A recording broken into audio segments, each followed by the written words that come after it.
Ask most basketball fans, especially the old heads, they'll tell you Magic Johnson is a top 5 player ever.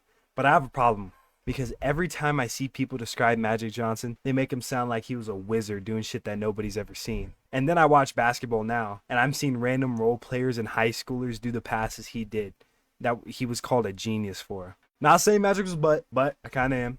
Magic was mid.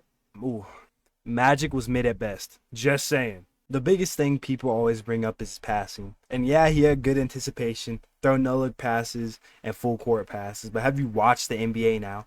Because every single week I open TikTok and I see some random backup point guard, even guys who aren't even career starters can make reads like Magic Johnson. Jose Calderon had court vision just like Magic. If a role player today could replicate your best plays, maybe you weren't good. Let's talk about something people conveniently love to ignore: defense. If you're an old head, you might bring up an analytic saying, but look at his career defensive efficiency rating. It might sound good, but the average back then in the 80s was sitting around 107 to 111, so he was a below average defender. But you have to look at why that number is so low. Magic wasn't out there playing lockdown defense. He was next to Michael Cooper, a defensive player of the year, Kareem Abdul-Jabbar, and the Lakers just hit him on defense. In today's NBA's, he'd be getting targeted on every single switch. How are you a top 5 player ever when you're a one-way player?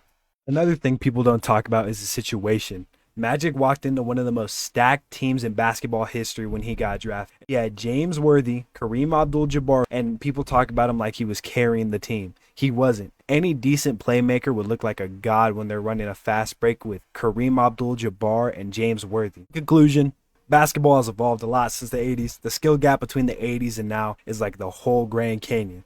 The average NBA player today is way better and more skilled than all the guys Magic was playing against. When you strip away the nostalgia though from when you strip away the nostalgia from Magic Johnson and the Showtime Lakers branding that he got, you're left with an elite passer who couldn't play defense. This guy was just a glorified Ben Simmons. Calling him a top 5 player ever is crazy.